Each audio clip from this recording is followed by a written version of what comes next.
Water problem is when they're small,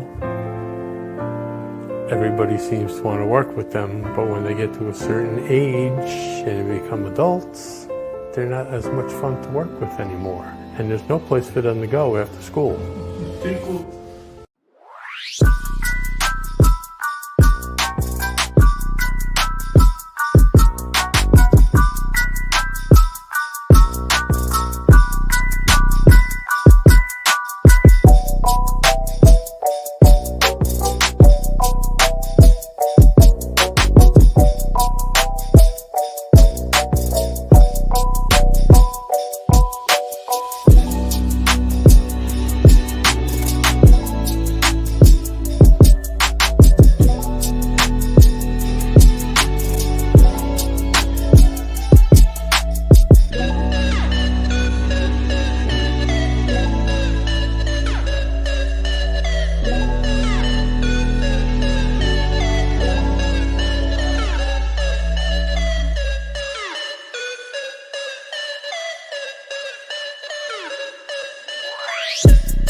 Okay.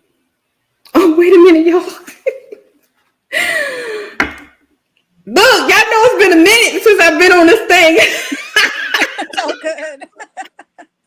Hey, everybody. Welcome to Realistic Vibe, where the vibe is always positive. And welcome to my Autism Awareness Virtual Symposium. How everybody's doing on today. So we got a lot to talk about today.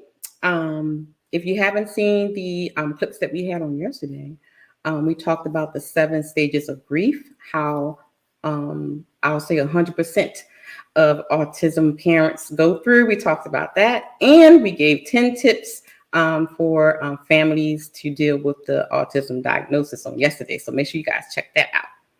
So first, I would like to introduce my friend who did we meet in a group or something? I forgot. What we meet? I forgot. We met in a group like many, many years ago. Yeah, it was an autism group that we met in, and we have become like just the best friends on Facebook. And she's been on my show several times, and it wasn't always about autism, because I think that one time when we was talking about relationships, baby, that was a steamy one. There's a whole panel of it. So guys, I want to introduce to you a very, very good autism mom that I have learned to love and admire, her and her son. I love seeing their post on Instagram, not Instagram, but on Facebook. Truly, truly, truly amazing mom and son. And that's Seth in the back. If you can see him, he's back there. He's hanging out. Hey, Seth. He's just hanging out. So guys, I want to give a little hand clap in the chat for Sherri Savage. Thank you, thank you, thank you. I don't know what my sound man is right now, Mr. He said. We not here yet, yo. So okay, we clapping. Shout out to Brittany B. So Sherri, why don't you introduce yourself and your handsome son back there, and tell us a little bit about your journey. My name is Sherri. I'm going to be 51 on next Tuesday. Mm-hmm. And I'm a single mom, obviously, of that one. He is 19. He'll be 20 in December. Mm-hmm. I have been doing this alone since he was 8 years old. And he is my pride and joy, but it hasn't come without some hiccups, obviously. He is high functioning. So, there's so many levels on the spectrum, and he is high functioning. Mm-hmm. So that does make things a little easier, but there are still so many complications involved. But, we make do, we push on and keep going. That's what you have to do. Indeed, indeed. So, how old is Seth now? 19. Ooh. He's getting up there. He's making plans for his 21st birthday, and I'm like, you got another whole year you have to go. Okay. Well, look, okay, so if anybody don't know, my son is 21. Ooh. So he's up. So we went down here in Louisiana, so he's about to ready to drink. We gonna go to Mardi Gras. He wants to go to Vegas. That's what he wants to do for his birthday. Tell Steph he can hang out with Caleb with Mardi Gras on the parade route with some daiquiris. I'm down. I'm back down to Louisiana. I love Louisiana. Oh my goodness, he gotta come down from Mardi Gras when he get 21, he can drink. Right, exactly. Oh my goodness. So let's get started, because I know you have some things to do, and so we just want to get through this as much as possible. Okay. I did find some clips, and I have a little bit of things that we're going to talk about. So for those who don't know, both of our sons are autistic. Seth is high functioning, and my son is at level 2, meaning that he doesn't need a lot of supervision, but he does need some supervision on certain things. So let's talk about transition. Transition, what does transition mean? At the age of 16 years old, your child's school should begin the process of discussing transitional services entering adulthood. This discussion should include education, employment, and independent living. So here is where me and Sherri are. We're at the transition stage. And so I think let's go through one of these clips first. So this is Sherri and Seth, and if those of you aren't on my personal Facebook page, that are because I got a lot of people blocked, child. So, and then a lot of my personal pictures are on just friends or family only, so a lot of people don't get to see Mr. Caleb. So this is my son, Mr. Caleb, when he just graduated high school. So, sis, let's talk about when the bus stops coming. Everything changes. Let's talk about those last couple of months of school. What was that like for you? Oh, for us, it was a roller coaster because, I mean, it was up and down in so many ways. He had to, of course, you have to have all your ducks in a row to graduate, and he was graduating with a general education. He wasn't going to, go less. He wanted a general education. Right. So we had to make sure he was passing this, he was passing that, he was passing this. And then it was up and down. Did he, make magna cum laude or not? And he did. So that was the medal around his Awesome.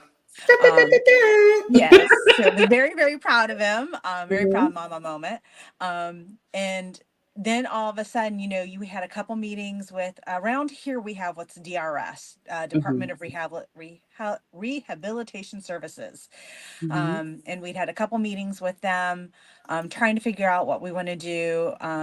For Seth and I, we felt the best thing for him to do was to take a year off because school was so traumatic for him. Yeah. I mean, every morning was a battle to get him up to go to school. I mean, yeah. We can't even go into how traumatic it was for him. He hated school with a passion. So I felt a year off be the best option, because he needed to regroup and he needed to understand by going to a trade school, it's not having all of these other things going on as well. It's just learning what you want to do. Right. And he couldn't process that immediately. He has only started processing that probably in the past 3 or 4 months. So, but it's one of those things of working with the teachers. Not all the teachers wanted to work with us. Exactly. Yeah. Working with the admin. Not all the admin wanted to work with us. It was a continual battle. And let me tell you, when we got to the last week of school, there was just so much relief to get to that point. Right. So, and now, and now once school's done, it's another whole transition and battle and everything changes. Yeah. I know, for me, for Mr. Caleb, so as you know, we were dealing with the passing of my mom, and then we went into COVID first. Well, okay, let me back up. We moved to Baltimore first from Louisiana. That was a transition, moving from one school to the other. And then as soon as we got here, I started taking care of my mom, and then COVID hit. So it was outside of school. I was homeschooling and a hospice nurse. Yeah. It was a lot going on. We don't even want to talk about the COVID year of homeschooling. That was a nightmare in itself. It was wild because, the homeschooling part, getting Mr. Caleb to focus on the laptop with the class. Yeah, that was hard because he was like, I'm home, so I'm on YouTube time, mama. So I don't know why you want me to do some homework. He was not having it. I think with the whole his senior year, of course, Caleb was doing well in school, on the road, doing well. So we had a little bit of issue with getting the transitional services there, like the work programs and things like that. There was some paperwork missing, or the person quit, or something. Like, you know what I'm saying? And so I'm so grateful for his teacher, Miss Michelle. I'm going to be interviewing her later on this week. she was awesome. Her and Miss Erica, they really tried to make sure they had all the services, but then we decided to come back home. So, so it was like I had to transition all of that to Louisiana. So yeah, here we are. But he ended up graduating high school. So I'm very, very proud of him of that. And the only sad part is, you know, I wish that my mom would have held on just a little bit longer so she could see her big boy, because Caleb was her little bean, walk across the stage. But other than that, we didn't have too many problems. Now that I'm here in Louisiana, I have to learn all the services here in this parish, and I'm finding out that it's not a lot. I will have to go outside of the parish that I'm in to get the services that he needs. So it's a work in progress. So yeah, it's a work in progress. So let's go to the next slide. Let me take this comment down, guys. Hold on. I don't know where. Oh, there it is. So let's talk about a parent's fear. What will happen to my child? Will my child be able to find a job? Will he be able to go to college? Will my child be able to find support after he aged out of school? Will he live in a group home or independently? What's going to happen, if I pass away? Who's going to support him financially? Where is he going to live? Like in my case, Caleb's biological father is not in his life. So what happens if something happened to me and my husband? So that's a thought, that we have too. And then those are like sad, that's high functioning. It's like, okay, will he ever find love? Will I have grandkids? Like, Yeah. And again, who's going to take care of him, when we're gone? So these are some of the questions that that goes through our minds. So Sherri, would you add anything to this list? No, I think you've pretty much hit all of them, because I have asked myself all of those questions at one point or another, sometimes multiple times. Okay. And I don't think there's anything else I would add to that, because you're covering all of the key components of what we struggle with as parents. Yes, most definitely. So just for the viewing audience, I just want to go over a few things about some of the things that Sherri and I and other autistic parents that are going through this transitioning to adulthood, some of the things that we definitely have to talk about. And one of the things is the most important thing I think is health outcomes. Who's going to, because we're going to get into it, like a lot of times when they age out, services become very slim. So healthcare, education, employment, self-advocacy, safety. Safety is a big one. We're gonna talk about that. Safety is a big one. Daily living, daily routine, and social relationships. So, and as we know, especially in with young women and Black autistic young adults, there's a big gap. A lot of disparities are found in these key areas. According to a study in 2022, our young women and Black autistic young adults fall behind in this area. And on Sunday, we're going to be talking about the color of autism on Sunday. We're going to get deep into autism in the Black and brown community. So make sure you guys tune in on Sunday. So what's up ahead for me, for my child and me? So again, income, a lot of our kids receive SSI or disability, transferring it over to, in some cases, fully under their control, or having a representative, the parent or someone they have in charge of it. You got to think about your health insurance. If you have government health insurance, and the way things are going now, who knows if you're going to have Medicaid or Medicare later, okay? And we'll do your health insurance, or their health insurance will cover his therapies, any transportation services, respite care services, residential care. These are some of the things that we definitely worry about. So you're worrying about government benefits, you're worrying about your own financial situation. As far as like my son, he's under my insurance. So my insurance pays for all his services. And we have a lot of parents that don't have that. They literally rely on the government benefits.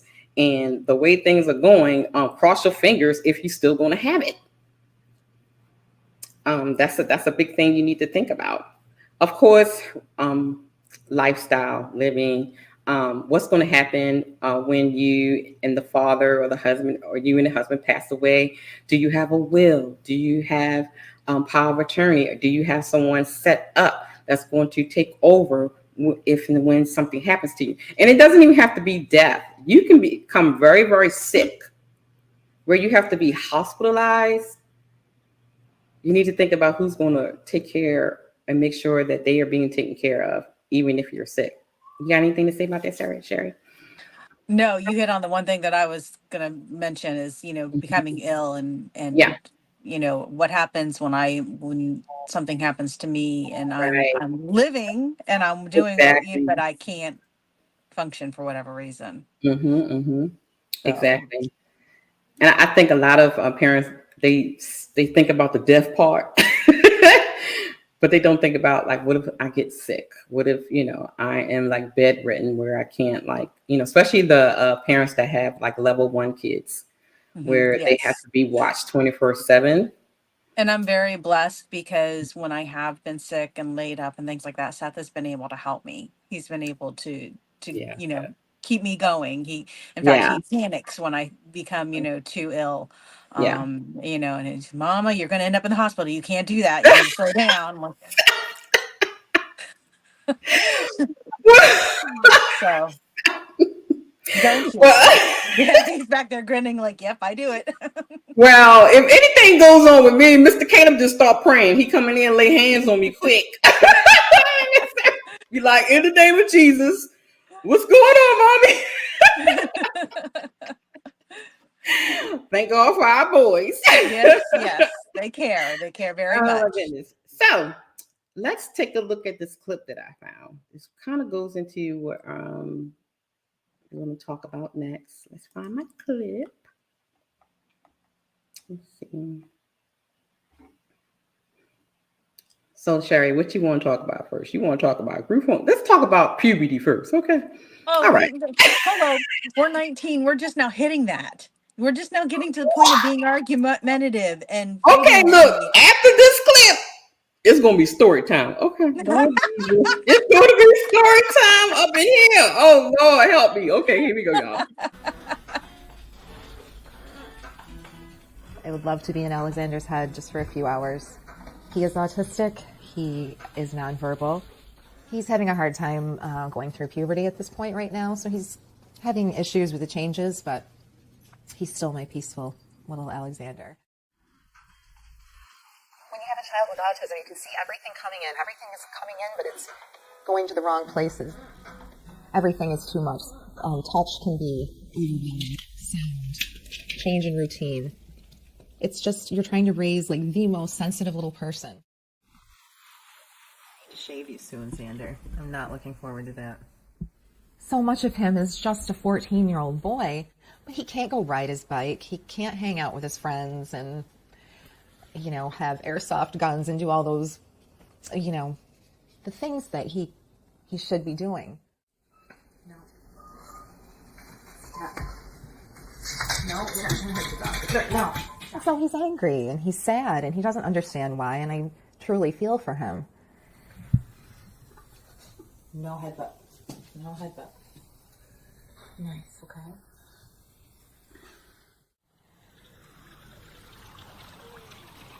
He really has no outlet. He goes into the backyard and, he looks at the koi pond. Then he goes up to his room and he takes a shower. He's constantly just fluctuating between the few things that he is able to do independently that he likes. And I feel bad for him. It's also things like that make you realize it's time for him to have 24-hour staff. So, it's just time for someone to step in and be stronger and more awake than I am. And it hasn't been as hard to accept or deal with because we know what that process looks like and what it will mean. Alexander, just like Connor did, has outgrown our little family here. Connor, my oldest, is 19. Were you a good boy at school? Mm-hmm. And he has autism. He lives in the Rome Tradewinds residential facility. Luckily, in New York State, the school district pays for the education part of it if a child is disabled until they're 21. Insurance and Medicaid, because both of the boys are disabled, they're able to access basically state health care, which provides this opportunity for them to live in this, in a safe environment. It's not elaborate, but it's comfortable and it's fully staffed, and Connor has what he needs. But I wonder about that with Alexander when he does make that move, if it's this summer or this fall or next spring.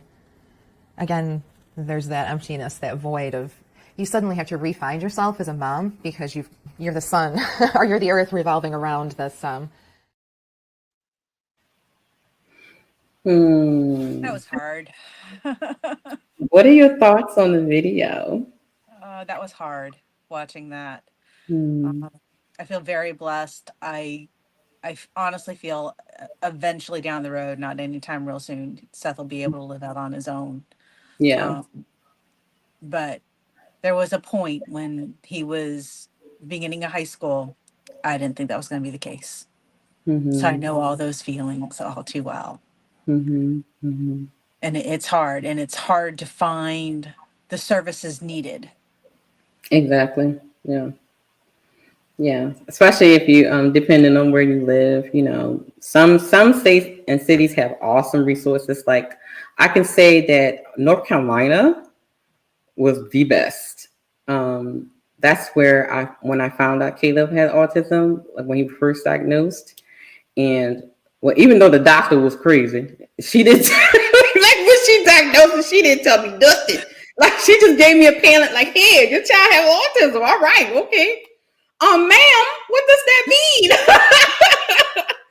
But once I got with his pre-K teacher and other moms and stuff, I learned that and actually if you Google it, North Carolina is one of the best states for services for autism. So I was happy that I was there when I first found out his diagnosis. So I was able to get a lot of services to get it going, like his therapies and things like that, and then transfer it over whenever I moved. But this was hard to watch, and she has two on the spectrum. That's hard. Just dealing with one on the spectrum, but then you're talking about two boys on the spectrum. What do you think about the fluctuation? Because she was talking a lot about the fluctuation of his emotions and stuff because he's going through the puberty. Sherri. Why are you looking like that, Sherri? There's nothing worse than to have this meltdown happen, this explosion happen, because he's in that teen mentality and he can't figure out how to go about doing it or voicing it. And then all of a sudden, 15 minutes later, it never happened. Right. And I'm still in my feels. Right, exactly. It's like, what just like, and it's like, why are you upset, Mama? I'm like, right. I'm like, what is she doing? Yeah, I mean, we have those moments. It's so up and down. It fluctuates so badly. And like I said, we have just recently hit this stage where it's that kind of puberty kind of, we went through when we were 13, Right. They're a little bit behind on the curve. Exactly. So it's been a little bit of a struggle, and I try to take deep breaths, and one day we had this huge fight, and I told my son, I'm so disappointed in you. You don't walk out and leave in the middle of a fight. You just don't.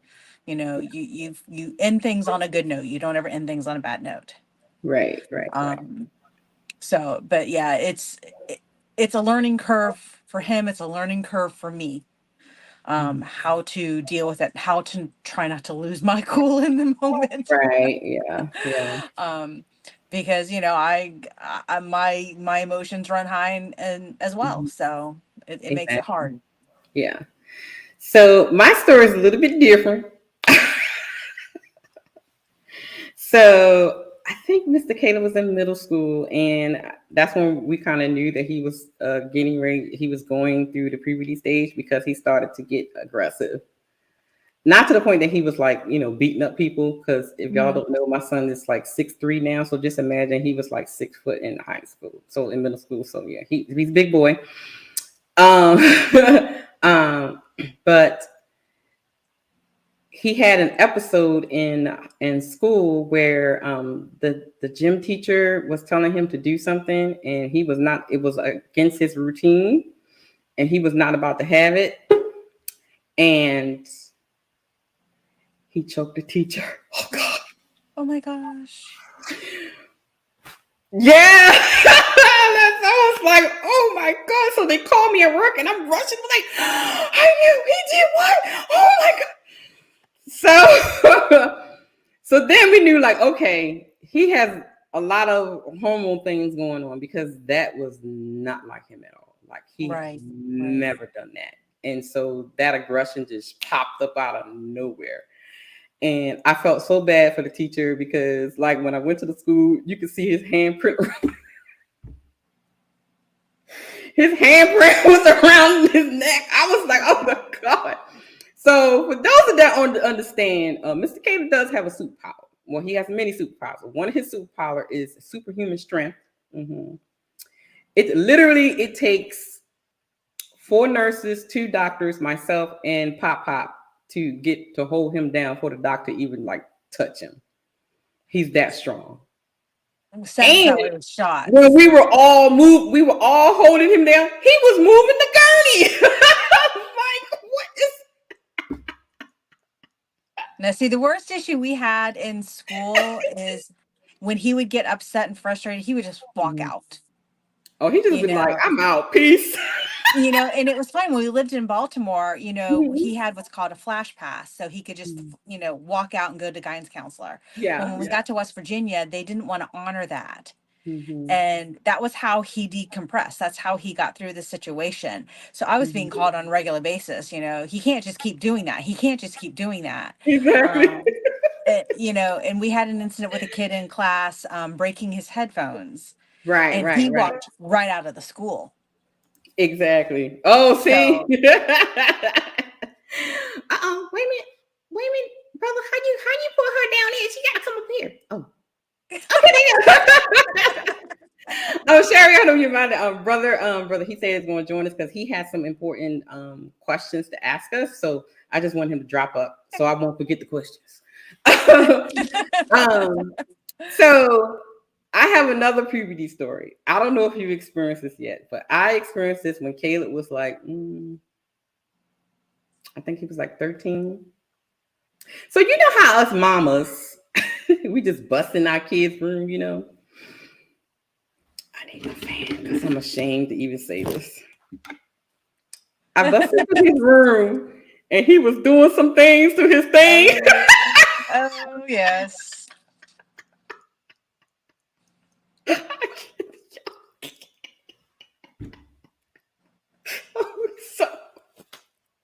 Yes. Let me tell you. Okay, I was like, oh my God, what am I supposed to do? So I was like, I called my dad. I was like, Daddy, what's supposed to do? He was doing things. I was like, he was just, what am I supposed to do? He was like, leave that boy alone, let me do his thing. Exactly, leave him alone.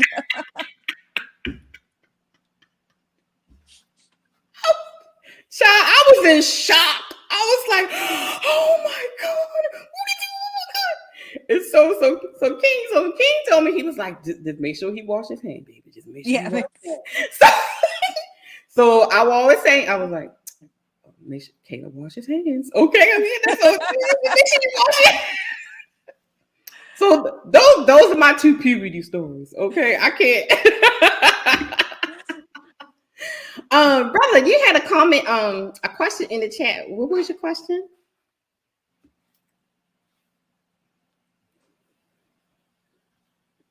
You on mute? How you ladies doing? Thank y'all for having me up here.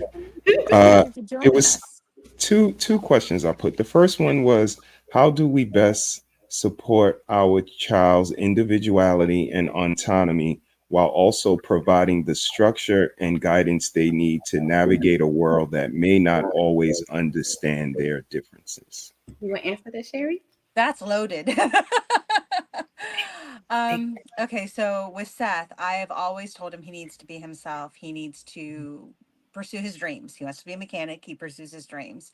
But I have also made it very, very clear that there are going to be people who are going to always judge him because he doesn't think and act like everybody else. Exactly.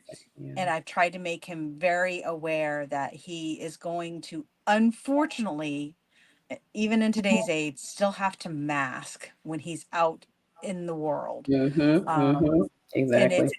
it's really hard. It's unfortunate. No one wants to do it, but and there's days when he's masked so hard for a couple days solid that he comes home and just curls up in bed next to me, because he's just exhausted from masking.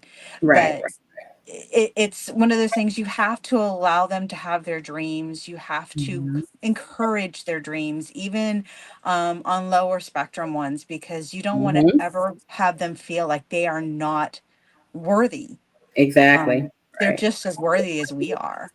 So I've always tried to encourage him, and I've always, pushed him, let's try this, let's try that. And when he gets discouraged, I'll say, okay, just take a deep breath. Let's step back and we regroup and we, move forward in another way.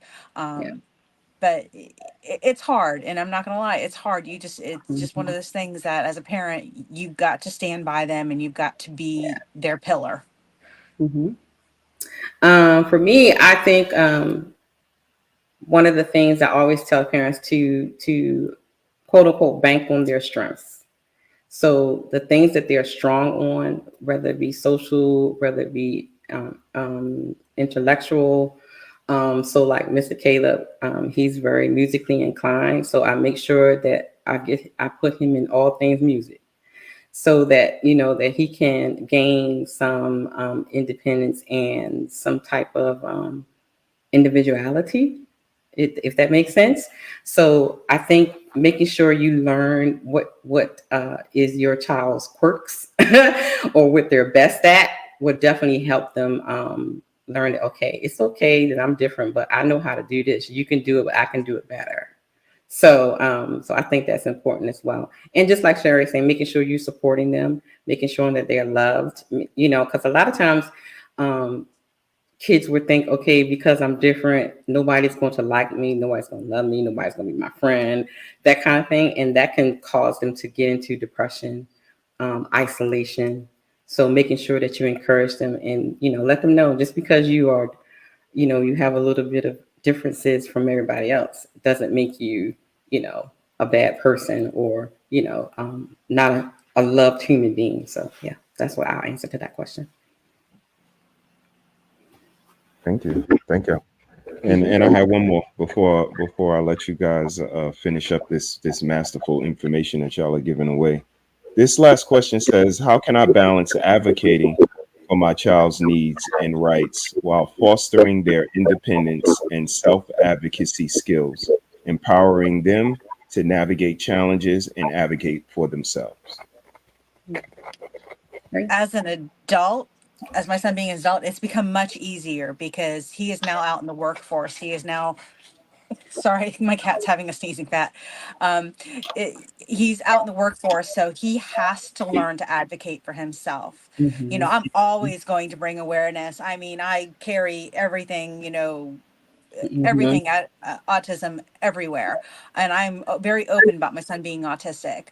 But I can't be there when he's at work and say, you can't do this to my son because he doesn't process like that. As much as I wish I could, I can't.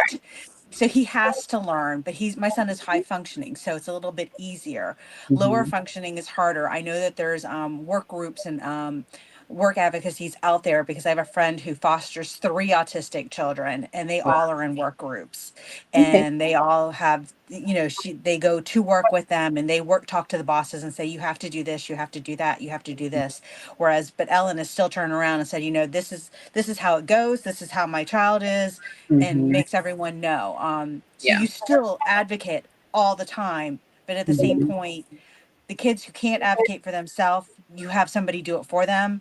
When Mhm. they can't advocate for themselves, you kind of help them, you push them, you explain how to talk to a boss, you explain how to say things, you explain, that, instead of saying this, try saying this, Right. Yeah. so Mhm. that they learn how to navigate a workforce. Mhm. So I can talk on the so my son is level 2, where he does need some assistance. So of course, just like Sarah said, you always advocate for them.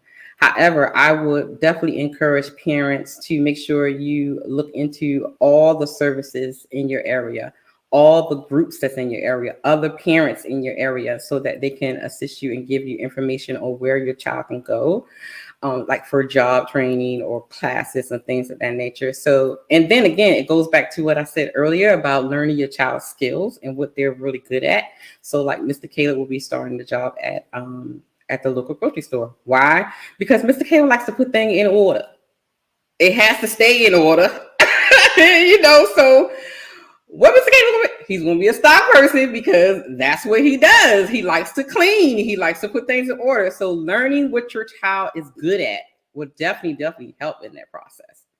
Oh, and it's the same for my son. Even though he's high functioning, he wants to be a mechanic. He works Mhm. at AutoZone. See, there you So go. you still have to stay Um, right in line. You have Sam, to. I need my oil change. Okay, Auntie need her oil change. I need you to You come. know, he'd gladly take a road trip down there and do it for you. I promise you. When you come down from Mardi Gras, you can change Auntie oil. He changes my oil. He's done my brakes. He's done the fuel pump in this Okay, truck. that's I what I'm mean, talking about. Built-in mechanic. But yeah, I think one of the things that I think one of the presentations I'm going to get into later on this week is about parents really doing the research and really getting the support and services that you need for your child. Because there are a lot of things out there for your kids in your area you may not even know because it's not widely publicized. So they're there for you, but you as a parent have to go out and seek it. It's not going to come to you.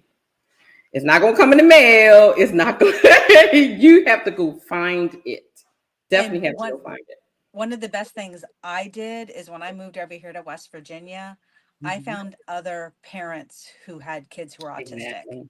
And Exactly. I immediately connected with them so that I could learn, Mhm. what's available here in the area, because I've never Exactly. lived in West Virginia in my life and I didn't know what I was doing. Mhm. So I hooked up with them, and they're, people who've lived in an area for a long time, they're a wealth of knowledge, and you take advantage of that Mhm. and I pass it on to everyone else I meet too. Exactly. And I think that was one of the reasons why I set up this initiative that I have many years ago, is because I saw the need for a community. I see other people have communities, but there were no communities for our kids widespread. Sharing information, having like one-on-one counseling, because I say this all the time. One of the reasons why I set up my initiative is because once they're diagnosed, all the attention goes directly to the kid. Early intervention is for the child. And I say, from my experience, the parents need early intervention too. And so that's why I set up my initiative. And it's I have information for the child, but I'm mainly focused on the parent, because without them, you can't get your child into the place that they need to be. So having those things in place is definitely will help the child get to a place where they need to be as well. So let me see. We have something in the comments. Hey Marcus, shout out to Marcus. Marcus have a question. So he says, I remember working with kids and young adults for a period in my life and experienced the life of working with people on the spectrum. Thank you, Marcus, for your service with our little ones. And he also says you got, yes, Marcus, indeed. I gotta give you a sound mode. That exactly. You are All three of them. absolutely right. All three, and we can add a couple of more too. Yes. Relentless. Shout out to hi Hank. Welcome, welcome, welcome. So, I have another video I want to share, but let me go through this real quick. So, the majority of persons with autism, ADHD, are autistic adults from 18 and older in the United States. You have more adults that's on the spectrum than actually young children now. They're aging out now. And I'm going to do a live on this as well. We have more adults being diagnosed with autism than ever before. Okay, so I think this right here is why this number is high. Let me go to the next slide so you can see the actual numbers. So it says around 60% of young adults with disabilities have lived independently at some point since leaving high school. That's a really, really, really big number. I'm very surprised about that. And you know what I think, Sherri, is because I think from, for the past couple of years, early intervention and more services is becoming available to our kids now, and to make this possible. Yeah.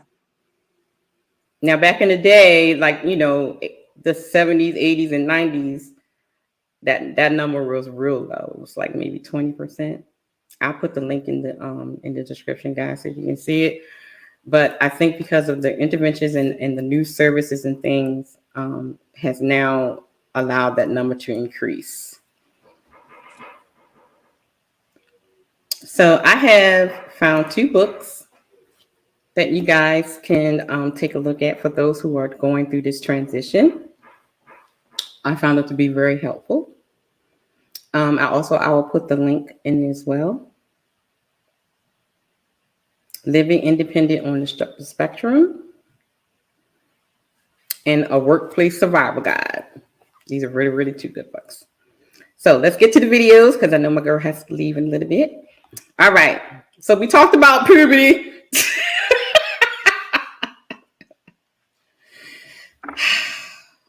Here's one of my fears. Group homes.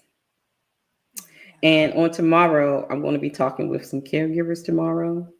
They work in some group homes, and my sister, she used to be a caregiver as well. So that's going to be a really, really good conversation. But my fear is the group home thing, because we always see, these hateful clips on, social media where they're being abused and things like that.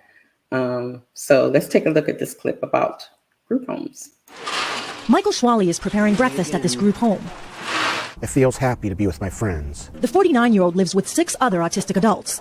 They all have responsibilities, like helping with meals, doing laundry, and cleaning up. We try to have people living in situations where they're with their peers, who are doing similar activities, have similar levels of functioning, so they can communicate with each other and they can socialize with each other. Eden Autism Services runs 11 group homes in central New Jersey. Each one houses 5 to 7 adults, and trained staff members provide 24-hour supervision. But getting into a home like this one is extremely difficult. In New Jersey alone, about 5,000 autistic adults are on a waiting list.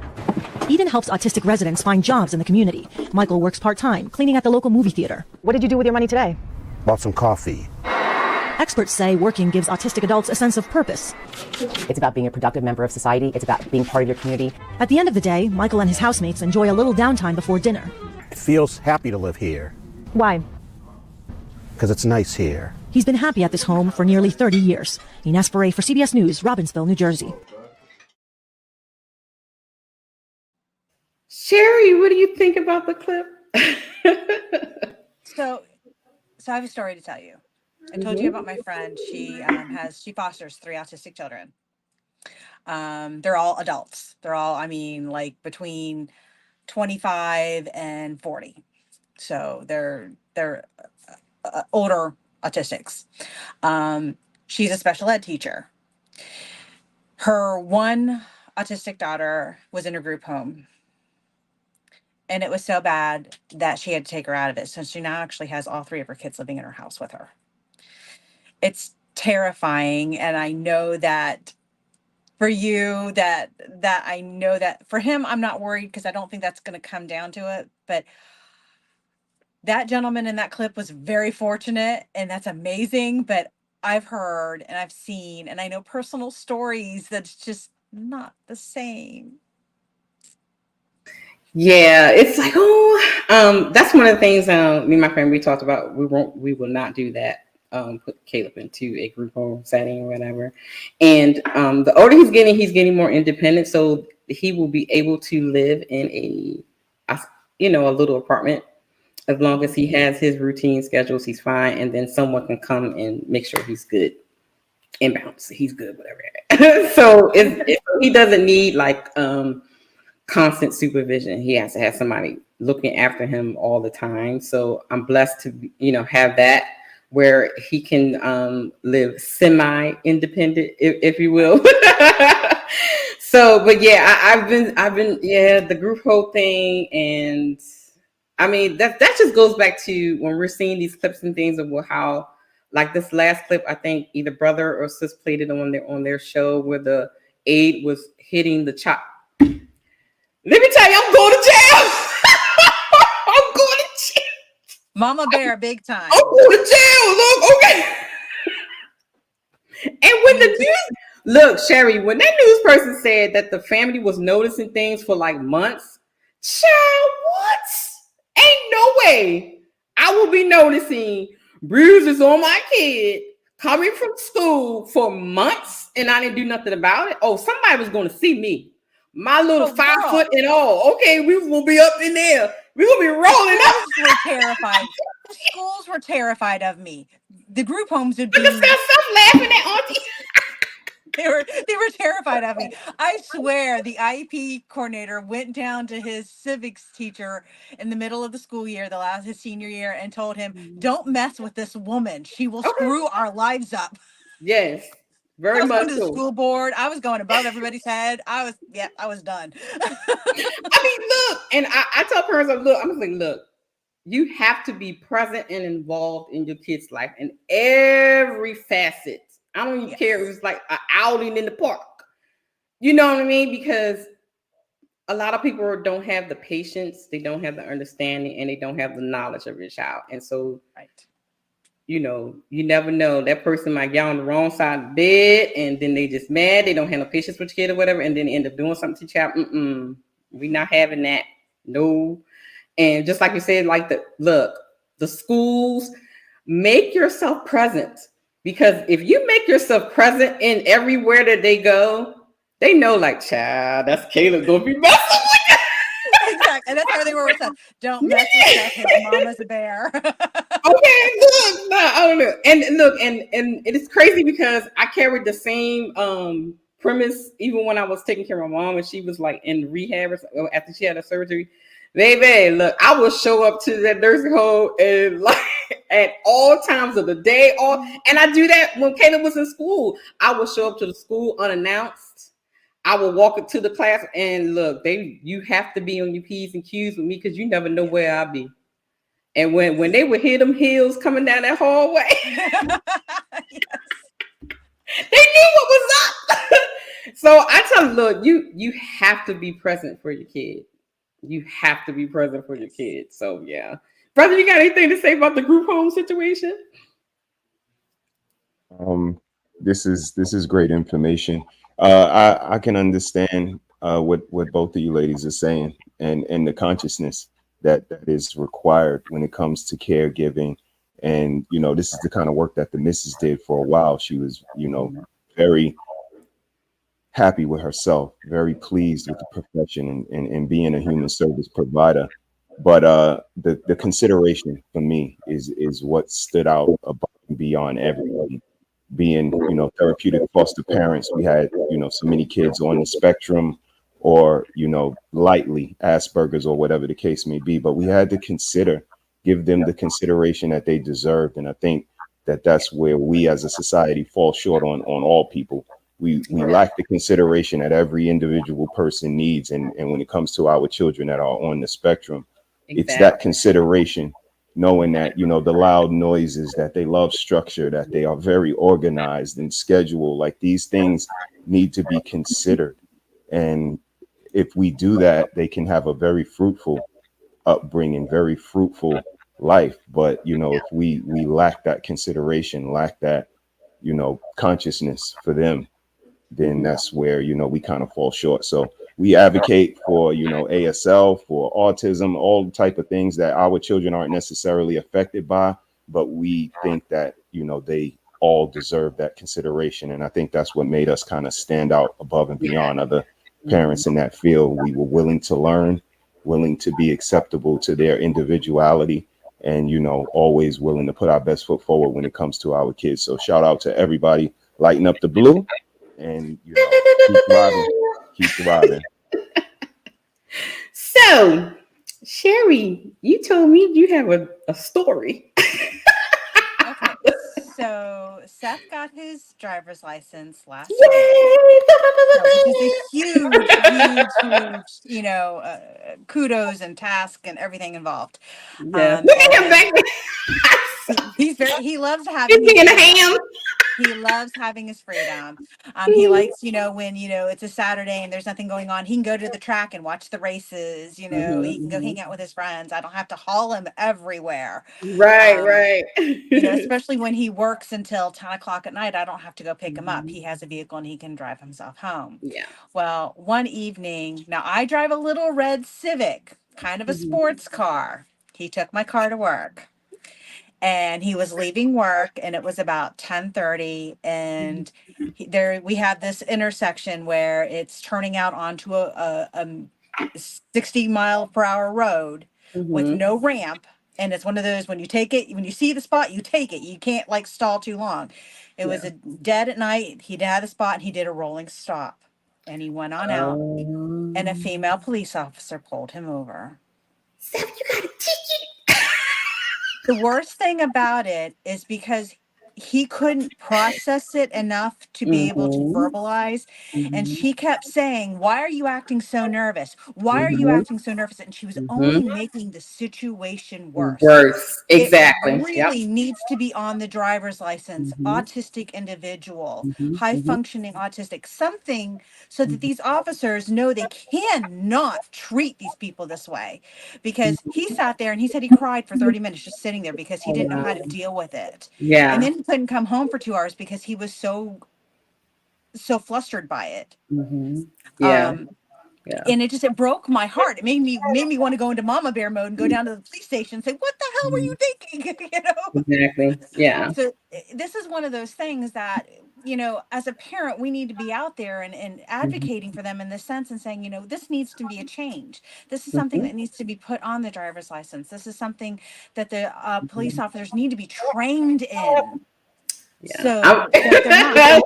Exactly. I mean, because it was so hard on him. And, you know, had she seen that, had she just said, "Okay, you know, I need to ask you a couple questions. It's okay," you know, but she didn't. Right. She went, you know, and that just killed him. And like I said, as a parent, it just devastated me. Because there's nothing I can do. It's 10:30 at night. I wasn't even in the car. Right. Seth, did you pay your ticket? So it's very interesting that you were talking about that, because King and I are working on a show talking about safety in law enforcement. So that's going to be one of the things we're going to cover. He has some ideas that will be able to be implemented in different police departments. So it would be good if you guys can come on and share your story for that one when we put it together. So we definitely going to be talking about that, and not just with driving, just walking on the streets. I have a lot of clips of issues that have happened, and not just with high functioning adults, but with ones that's on the lower end when they're wandering off. doing things and people don't understand. They're having a STEMmy session or, a tantrum, you know what I mean? And they don't know how to deal with it. We're definitely going to be talking about that. And I have some things, some information and some things that I'm working on that parents can actually purchase to make sure that when they're in the car, home, walking, that the child is being identified. So stay tuned for that. Stay tuned for that. We're going to be working on that. But yeah. Now, transportation for me, Mr. Caleb will not be able to drive, but I do have a story. Story time. Jesus. Story time, Mr. Caleb. Mr. Caleb was like 8 years old. So he was in the front seat. So I guess he was watching mommy shift gear, changing the gears and everything. So we're on the highway. 81, matter of fact. And I'm flying. Guess what Mr. Caleb did? Child, he pulls the car went in reverse. On the highway. I was like, jeez.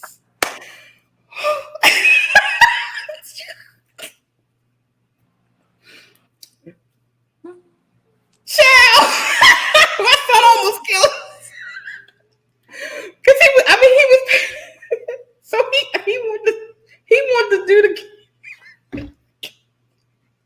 He was curious, Mama. He was curious. Stop! Don't laugh. I was so scared. My heart was in my feet. I was like, oh my God. We started going back. You missed it. He wasn't concerned about you and Caleb. He said that poor car. I sound. And for him, it's all about the car. That's it's all about the car. Okay, look. So that is my transportation story. All right. I know you got something. I know you got to go, sister. Let's go through this last two. We did the puberty. We did the group home.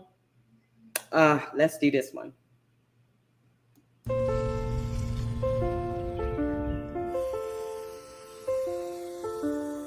Water problem is when they're small, everybody seems to want to work with them, but when they get to a certain age and they become adults, they're not as much fun to work with anymore. And there's no place for them to go after school.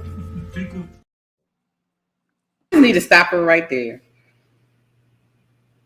That statement right there, what he just said, is like profound. You have all the services in the world when they're small, but when they get older, it's like, or you on your own now, parent. I just had to stop right there because that hit home. Like, oh my God, when they're small, you get everybody wants to work with them. Everybody wants to do for them. They want those services at you. But then when they start to age out, it's like, forget about you. Oh God, that's making me cry. I'm sorry. I'm sorry. No, but you're right. But it's a valid point. Okay. All right. Let's go back to the video.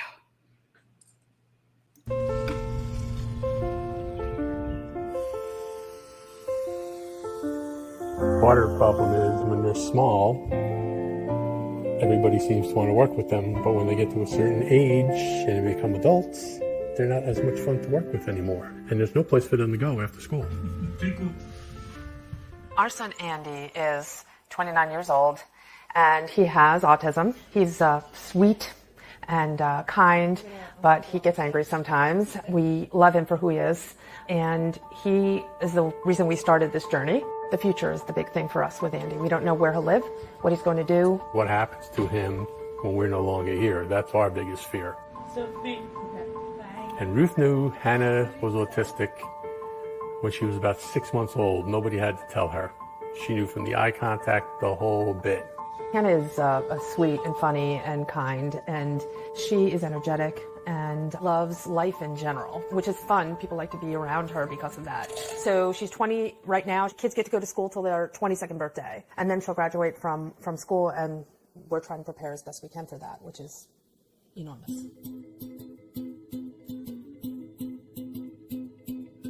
We are responsible for doing everything. So without the direct care staff, our days are filled with caring for the kids. Biggest fear we have in life. What happens when we're not here any longer? I mean, we can't tell you how many times Ruth and I have looked at each other and said, do you think we're doing the right thing for the kids? I mean, do you think the kids are going to be all right once we're gone? I mean, When he was young, we started a behavior analysis program for him. You know, when you have a child who speaks and then suddenly the speech starts dropping off and dropping off and dropping off, you don't know what's happening. And you have to work hard. We went to therapeutic services to try to get some of that back, which some of it did come back, but not in the same way. So Andy, you know, he's made a lot of progress. He is less aggressive. He's able to be in social situations much more. He's able to interact with people. When he meets another person, he'll put his hand out to shake their hand. He's able to work functionally at a job now, just a few hours a week, but we're happy with that. He's learning more about, I think, just human interaction, which is wonderful. Well, thank you, sir. All right. I just love bath bombs. We were spending, I don't know, it's like $8 a bath bomb. And I finally said, let's make them at home. And we found out she enjoyed the process. So we decided to try it. Is it done? Yes. Yes? Okay. Nice. 2 stickers. Yeah, 2 stickers. I think for her, she's able to absorb the fact that, hey, I'm making something that is giving me return. So we hope that that will sink in a little bit more. Andy loves bubblegum. He loves blue bubblegum balls the most. So the bubblegum ball vending machine business is brand new. And we hope that that will help him integrate into the community more functionally. And the people won't view him as just a consumer of things, and rather somebody who's giving back. They do want to be part of the group. They just don't know how. they just want an everyday normal life, just like everybody else has.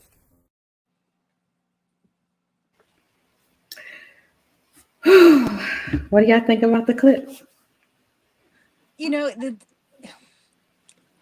for starters, it's heartbreaking because, yeah, these are thoughts you think about all the time, whether you want to or not.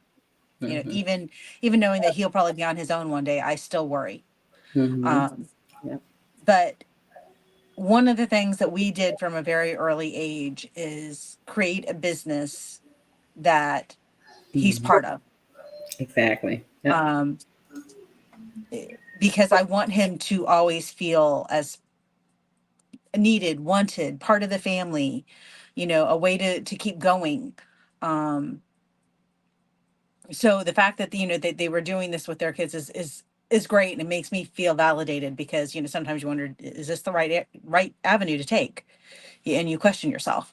But yeah, the whole thing of when I'm gone, what happens? That just... Yeah, just like we were talking about earlier, the list of the things that we talk about, we think about like from the beginning. These are the things that run through our minds. Yeah. Especially for, you know, those because like I know if I worked with a couple of parents where their child is like very severe on the spectrum. And, you know, like our sons, they pretty, you know, Caleb, he do his thing, child. He did regret, you know, self doing this thing. And when you have to have that constant supervision, you know, 24-hour, and, you know, as parents, we feel like nobody can take care of our kids like us, you know what I mean? so you worry, like, are they going to treat them well, you know what I mean? So I, you know, when I saw, it's like today when I was looking for clips, it was like God was just putting the right clips in my path, like right there. I was like, oh my God, it's the perfect one. So what would be your advice for a parent that is in that space? What would be your advice to them?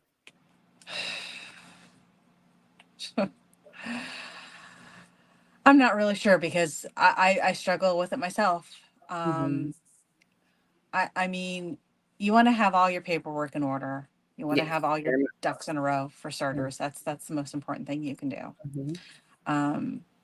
The second, depending on where your child falls on the spectrum, you need to have talks with them. They need to understand, especially if you have health issues like I do. Right. You know, they need to understand that this could happen. Mm-hmm. And what should they do in that case? It's okay. It's all right. It's all right.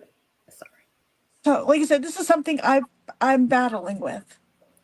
So right. I it's know. really hard for me to give advice on this because I'm Mhm. struggling with it on my own, trying to figure out how to go through this and how to do this. Mhm. Um, because it all weighs in the back of my head. What happens if this happens? What happens if this happens? What happens if this happens? And it doesn't matter how well I have everything lined up. It doesn't feel like it's ever going to be right.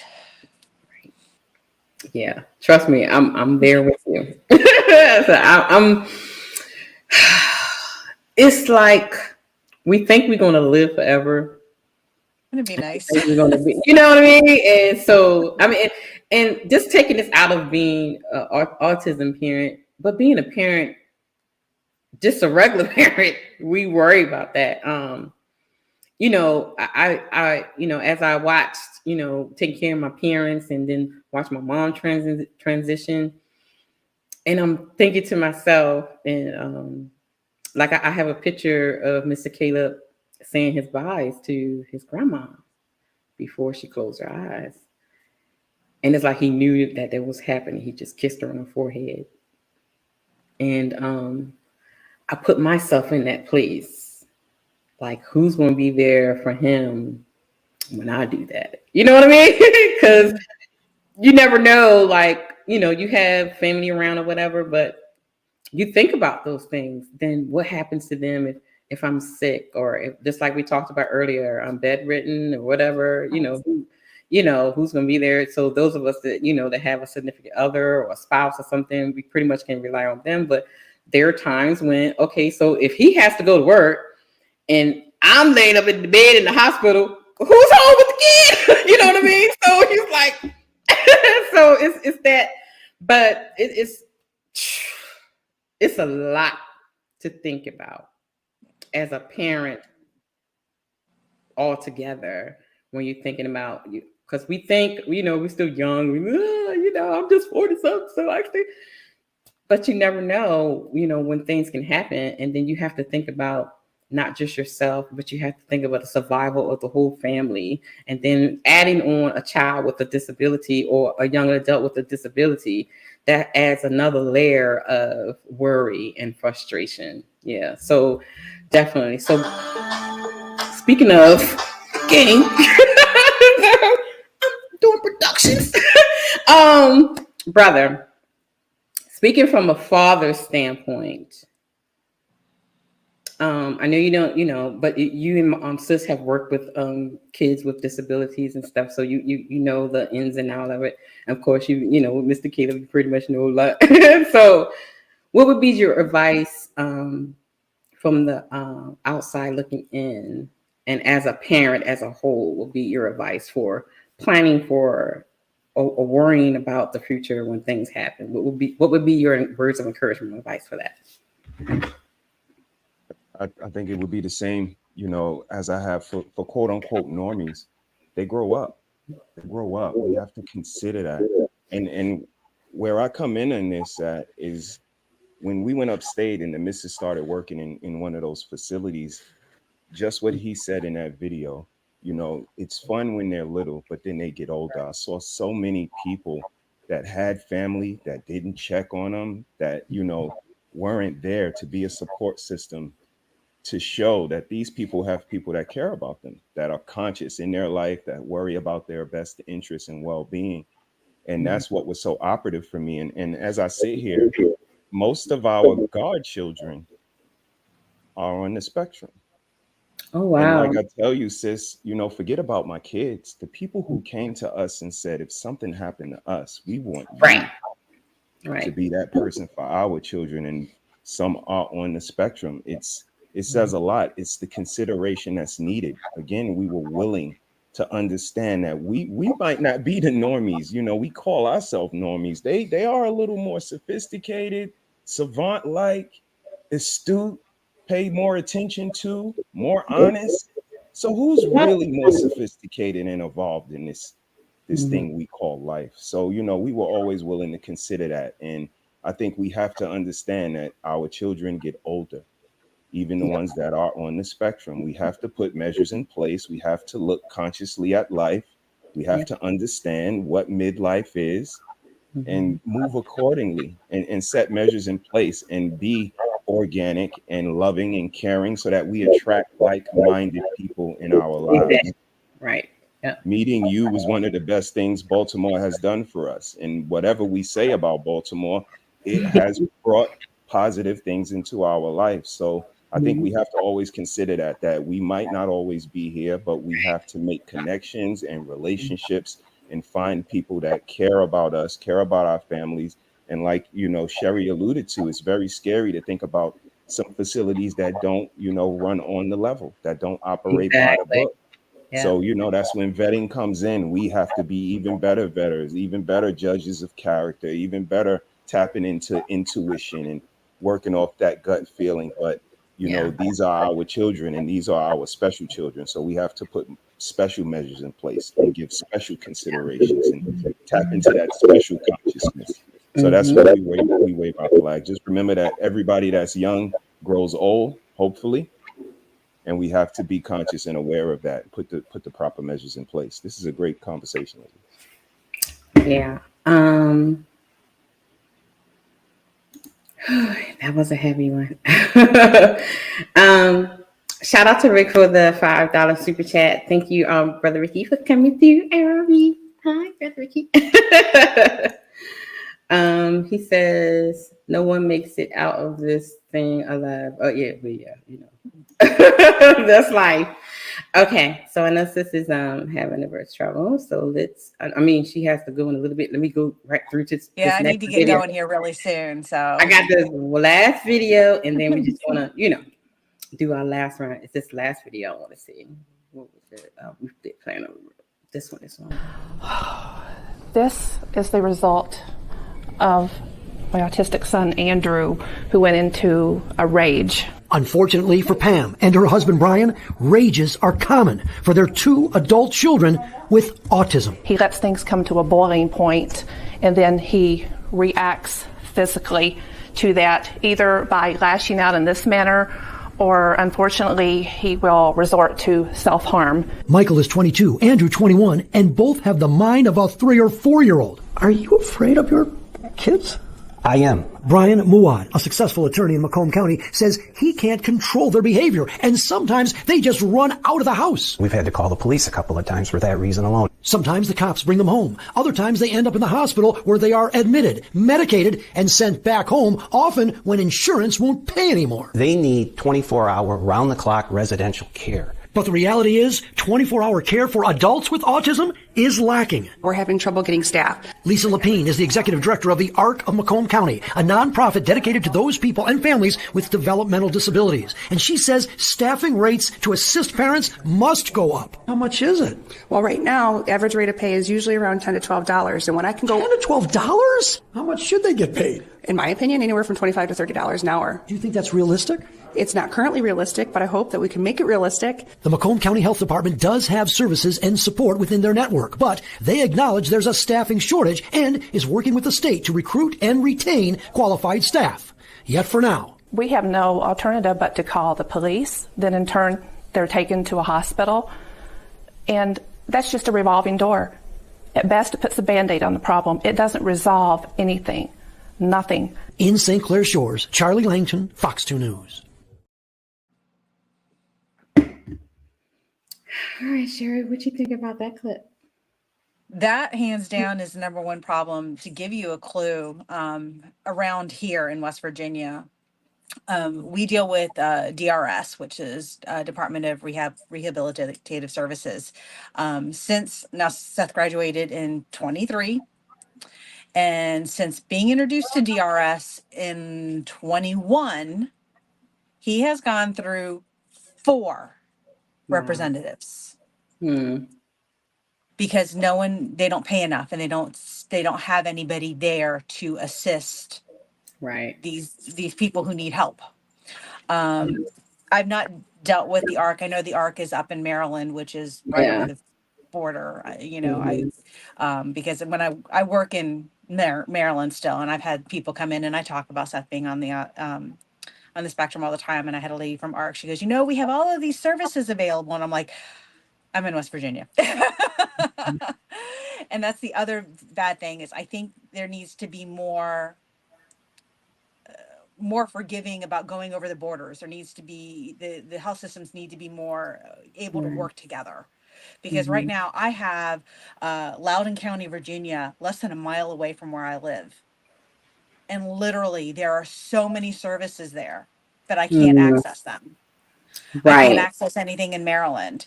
And what we Right. have here, no one is staying staffed. Mm-hmm. They can't pay them enough and keep them staffed. Right. Yeah. Yeah. That's like what we talked about earlier. You know, the services, the lack of services, or, if you're not in the right city or you're not in the right state, a lot of services you may not have. And some states are better, are better equipped. And then you have some states that are not. So sometimes you may have to move in order to get what your child needs. I mean, you have to leave that up for a possibility to do that. It's really hard as a single parent, though. It is. Yeah. It's Yeah. very Yeah. hard. I mean, I couldn't just pick up and move right now if I wanted to. Right. So, Back there shaking his plus, as you know what it's like when you change the routine and you change things. I mean, before I moved over here, I had to put it in Seth's head for probably a year that we were moving so that he would understand, that we were going to be moving. Right. So, yeah. I have remember the questions I'm talking about. So this is going to be our last 3 questions, and this is going to be solely for Sherri. So I need you to answer questions. I need you to go. Let's see. What is helping you get through the transition? One, we have been working with DRS. They have been a help when I can get a hold of them. And we have had several appointments. Seth just had a new psych evaluation that we have to discuss to get accommodations to go to trade school. 2, I don't have a lot of family, and the family I have is my mom, and my mom lives about 6 miles away. It's why I moved to West Virginia, so I have a support system. And she's been a huge help in the transition because beyond that, and I've also learned the hard way that self-care is paramount. Yeah, we got a show coming up about that too. Yeah. So often as parents, we put our own needs on the back burner and we don't take care of ourselves. Exactly. And I went through probably a 6 month, and I'm not prone to depression. I went through 6 months of depression, and I was in sad shape. Yeah. And I learned the hard way that, self-care needs to be foremost in my life in order to be able to help him. Right. So I have started making sure that I allot for downtime in this house. I make sure I allot for time for meditation and time for me, and time away from Seth as well. And that's really, really hard. When he was little, I didn't get that at all. Now I can actually get out with a friend in an evening and enjoy myself a little bit. And that has helped a lot. And those are the things that have gotten me through the transition. Awesome. Now, here's the other question. What I wish I knew. How would you answer? I wish I knew. I wish, not so much that I knew, I wish there was more, which we've gone through this, more assistance available for the parents. There's assistance for the kids, and even as adults, if we search them out, we can find them, but there's nothing for us to help us, just to help, I'm constantly calling DRS, what's the next step? And well, that's on you. You have to do this, you have to do that. And it's like, I work full time. I work 2 jobs. I take care of him, somewhere I have to have a little help as well. Yeah. So it's not so much what I knew. It's just wish I had more help. So the last question is, what would you have done differently? I think I would have relied more on people when they offered help when he was younger. So many times I can do this, I'll just manage alone.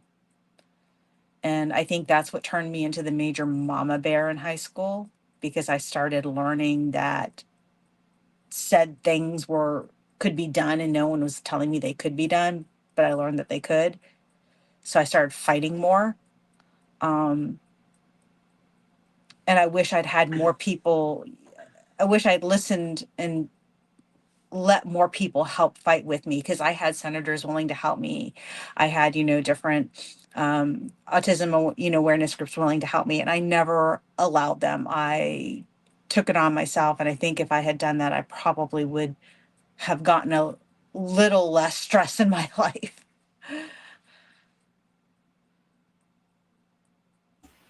I was on mute. So, Sherri, I'm going to give you the floor, and so you can say your final words. Anything you want to say, any encouragement, any advice, anything you would like to say. Even Steph, if you want to say something, you can too. So I'm going to give you the floor. No. For starters, thank you for having me on. It means a lot to me to be able to advocate, for autism. The things I want to say is to the parents out there who are struggling, who feel like they're doing it alone. You're not alone. You have to do a little homework. There are groups out there. There are Facebook groups. There are local town groups. I mean, you may have to travel 20, 30 minutes to get to them, but there are groups in different towns. There are other parents in your same shoes. And if you learn to make friends with those people and have somebody, even if it's nothing more, just to have somebody to kind of vent to, because oftentimes if you vent it out, you're releasing some of the tension and stress in your life, but also they may have some really good advice to give back to you to help. Yes. And don't ever feel like you have to do it your way. If somebody offers you advice, at least try it, because sometimes that advice can be so much better than what you thought you had to do. But just keep your hope. I mean, I was told when he was in high school, his guidance counselor said, "Oh, my son is just like him. He's living on his own, going to college." And I thought, there is no way on God's green earth this child is ever going to live on his own. Right. But now I'm sitting here saying that I think one day I see it'll happen. They do change, they do grow. And as they change, we don't lose problems, we just change problems. Okay. But learn to pivot and go with it, because they're blessings in our lives. Yes, I totally agree. Thank you so much, Sherri. Thank you, Steph, for coming by. Thank you. Brother, do you have any last words to say? This was great. Thank you for letting me just be here for this. Thank both of you for the information and the consideration that you give to your children and the other children. Appreciate y'all. So thank you guys for tuning in for this period of sharing, caring, information, resources. I would definitely add a lot of the information that we talked about and some things that we kind of didn't talk about, but I'll put it in the description anyway so that you can check it out yourself. I just want to thank everybody for tuning in. Make sure you hit that like button, subscribe, and all that other jazz. And thank you, Sherri, again for coming through. Brother, thank you for coming through. And it's in the middle of the day. I know a lot of people still working. So thank you guys for tuning in. And I think we have something later on tonight, I think. Yes, sharing the diagnosis will be airing tonight. Some tips on how to talk with your child. Talk with family members and friends, school representatives as well. Sharing your child's diagnosis. A lot of parents have a little bit of trouble of dealing with that their own self and trying to explain it to other people can be hard. So that will be airing tonight. So we're just going to close out. And so everybody have a blessed day. And I hope that this conversation was helpful to someone. And I will see you guys on the next one. Woo!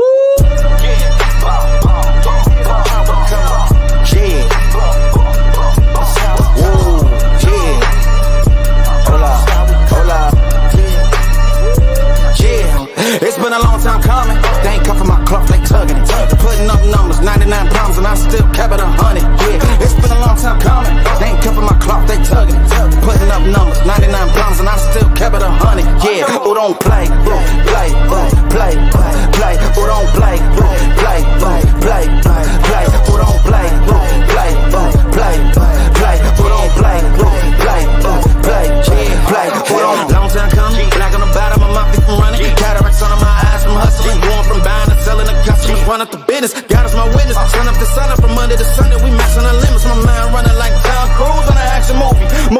mission, they say that I'm tripping. I've been told I need a vacation, I'm finessing a visit. First class, my feet up high in the air on business, yeah.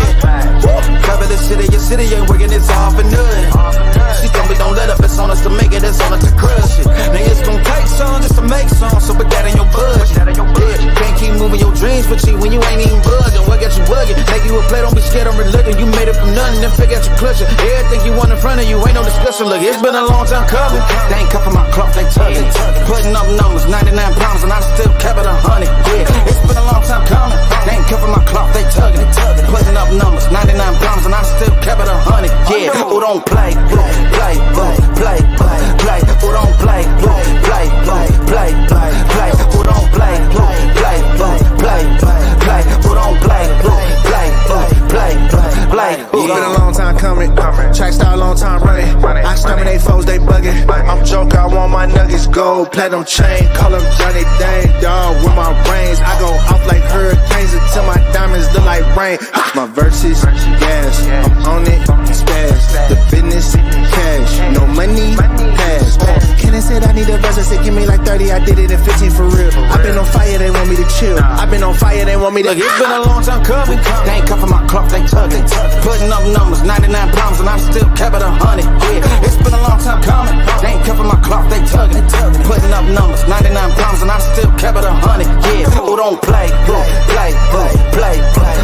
Who don't play, play, play. Who don't play, play, play. Who don't play, play, play. Who don't, yeah.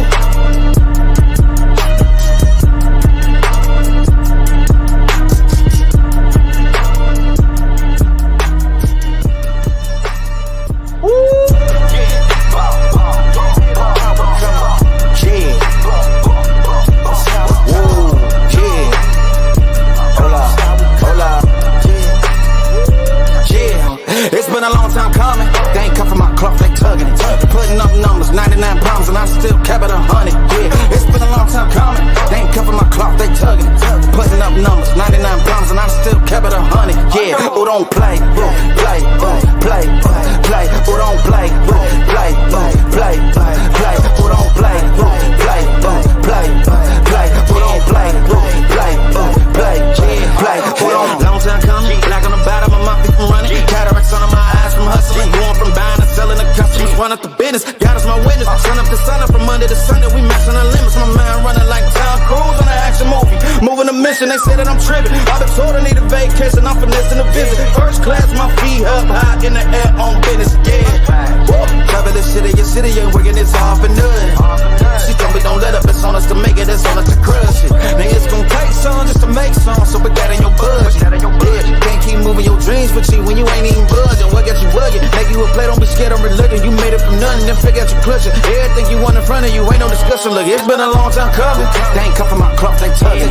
Putting up numbers, 99 pounds, and I still kept it 100. Yeah, it's been a long time coming. They ain't cuffing my cloth, they tugging. Putting up numbers, 99 pounds, and I still kept it 100. Yeah, who don't play, play, play. Who don't play, play, play.